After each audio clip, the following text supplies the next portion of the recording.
Aloha. This is a newspaper article from when I was younger. The sport that I do was twirl sport gymnastics, and I trained anywhere from 9 to 12 hours a day since I was 3 years old. But I was the first athlete in my sport to ever win the World Championships twice. I spent my life as a severe epileptic and having systemic lupus erythematosus, a terminal illness. Despite all of the things that I encountered in my life and the way that I worked to overcome them, I'm not the story that I want to tell tonight. My son Jaden is. On October 2nd, 1994, was the day I unknowingly enrolled in the most advanced and rigorous educational experience that exists on this planet.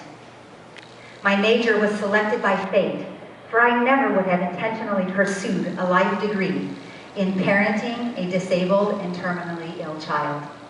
I paid the price for my education with my heart, mind, and soul. It was the most precious investment I will ever make. I served as curator, librarian, researcher, instructor, school nurse, faculty administrator, janitor, and cheerleader. My son Jaden was born with a condition so rare, there are only 4 documented cases in medical history worldwide. According to his prognosis, he would not live past his 4th birthday. Jaden was 12 years old and had by now lost all of his speech and mobility. Sitting in the presence of my silent son, I noticed the entire universe dancing in his eyes.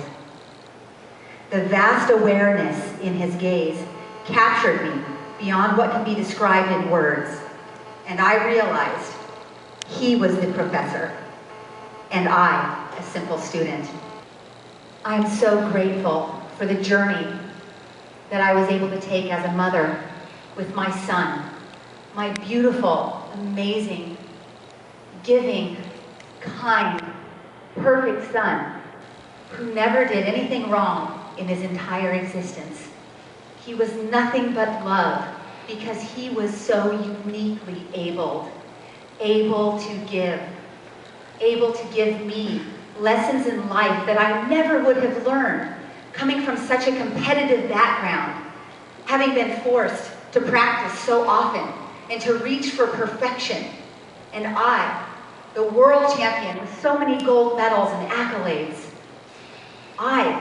when I birthed my son, had no idea that I had never known what perfection and true accomplishment was.